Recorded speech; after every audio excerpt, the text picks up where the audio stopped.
Eddie, that's also something that you can certainly relate to as well, as you are.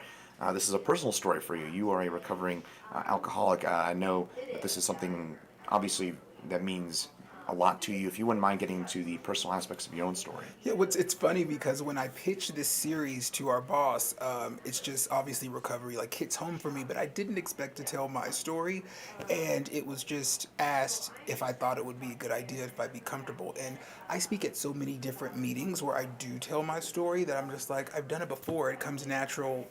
Why not if it's going to help someone? But yeah, I battled with alcoholism, with the drugs addiction for a while. Started drinking when I was 16, as you'll hear in part of the special that's going to air tomorrow. Drinking heavily when I was 16, and it just kind of continued and progressed through high school, through college, and then into my adulthood and the beginning of my career. And it got to the point where it was unmanageable. It was very unmanageable. And luckily for me, I had friends and I had family members who had mentioned it before, but I had two friends who sat me down one day and were just like, what's going on? And I was also working with a therapist, and I told her about my issues, and she suggested a 12-step program. And there were a lot of options thrown out there at that time, but I decided to go with that and continue with therapy. And, nearly 3 years later, like here I am, and things are a lot better. I'm not going to say that it's been an easy process, but I finally have found peace, and there are days that I'm happy, and I'm really excited and extremely pleased with where my career has gone, my personal life has gone, which I don't think that it would be where it is today had I still been, active in my addiction. I honestly don't even know if I would still be here because that's how bad it was. So you mentioned, and this is a lot out of kind of personal curiosity here. So you mentioned that it was two friends who sat you down. Was that the moment where it clicked in, or was it kind of everything all together? Where almost 3 years ago you said, "I need to stop." No, it honestly was in that moment that they sat down with me because, and I talk about this in the special, for a very long time, I had came to terms with that this disease was going to kill me, that this problem was going to kill me. I don't think anything at that point I admitted that it was a disease and I had a problem, but I had come to terms with I drink a lot. I'm not going to live to be 90 like my grandma or my grandpa. Like I know that this is just my life, which I talk about, like I say in the special, because I know that that sounds bad and it sounds a little morbid. That I'm just like this is what I'm going to die from, but I had given up. I'd given up on myself, and it was talking to my two friends that I realized like now I'm hurting people who actually care about me. And it was me not wanting to hurt them anymore that really helped me start to help myself and really want to get, better and to go into recovery, if that answers your question. No, that absolutely does. And again, I think it's something really amazing that you're able to kind of open up and talk about here. That's a very personal battle, and we certainly appreciate you mentioning that. By the way, that special air on Channel 9 here on 9 News at 6:30 on Saturday night, and on Channel 20 at 10 p.m. on Sunday night. So two different ways to catch that special.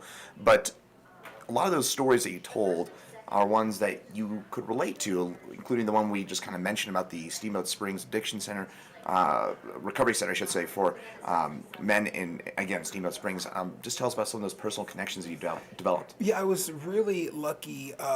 My therapist actually works with a lot of different people, and she suggested the Foundry. And so I went out to Steamboat Springs with photojournalist Matt Bell, and we shot that story.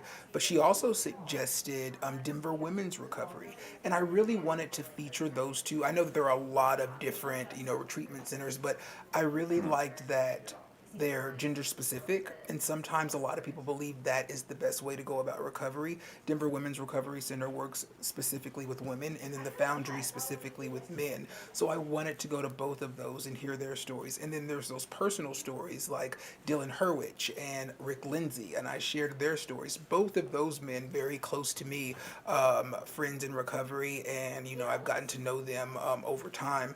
And so I just liked I took a lot of interest into to their stories, and I was like, I think that these are two that I would like to tell and like other people to be able to take part in. So luckily, they were okay with opening themselves up, because it's easy to tell your story to other people in recovery, or maybe not easy, but it's a little bit easier because you know that they are in the same boat that you're in. But when you like get on TV and tell your story and open up to all these other people, I was okay with that. I didn't know if they were, so I was very happy that they were like, yeah, let's do it. And honestly, I've gotten so much feedback from their stories, as well as the ones on the treatment centers. Does it is it maybe even a step further, a little bit healing, or for you at least, to be in front of a camera to talk about this? We talked about that on Mile High Morning this morning, because that same question, like, is it hard for you to talk about it? It actually is therapeutic. It is healing for me, and I'm an open book, and I talk all the time. You know that in the newsroom, and I'm not afraid to like talk about myself and tell my story. I know that's not the case for everybody, but for me, it is healing. It's a form of therapy, for me to be able to tell my story, and it also helps me to be able to tell other people's, to be able to like put my work and my career as a journalist to use in my personal life. And everybody doesn't get to do that. Do you think it was for the two friends you mentioned that you spoke with about their stories? Do you think it was therapeutic for them? I know it's hard to surmise. You're not necessarily them, but Yeah, I think I believe so. I've gotten really good feedback from them, so I know that they are pleased with the outcome, and I know that those are two men who do speak to a lot of recovering addicts, and talk a lot. So I know that they're open with their story. So I believe that it does help them. But then again, I don't think that that's what definitely not what they're going for. But they're happy to be able to help other people. for sure, it's a kind of a win-win situation. Yeah. I think that's the way to look at it. And I guess finally here, Eddie, I know we've talked a lot about the upcoming special. What more can we look for? Again, that'll be on Channel 9 at 6:30 on Saturday night, and on Channel 20 on Sunday night at 10 p.m. Well, first of all, we've gotten so many comments every single day from each story that we've aired, from Denver Women's to Foundry to Rick and Dylan's story, and gotten some great feedback about mine this morning. So thank you for that. But I think that it just continues. I think the conversation continues. I think we continue to tell these stories. I know Sinan Rodriguez, who is a radio DJ here. We did a story with him a few years ago. If you tune into the special tomorrow, we went back to talk to Slim about his recovery. He's now been in recovery and sober for 5 years, and so we did like a little bit of an update. That's going to be in the special tomorrow. So yeah. I think just keeping it going, and we plan to. I plan to do another special.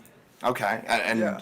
well, the first one again, it's going to be a full half hour. Again, it's at 6:30 on 9 News here on Saturday night, and then at 10 p.m. on Channel 20. But Eddie, I mean, it's really a fantastic story. It's really just such a resource to have you to be able to talk about this. Again, I know for you it's therapeutic, and I know for a fact that you're doing a huge service to community by coming out here and doing this special as well. Well, thank you. It's an honor to be able to tell my story, and even bigger honor to be able to tell other people's and help a lot of people.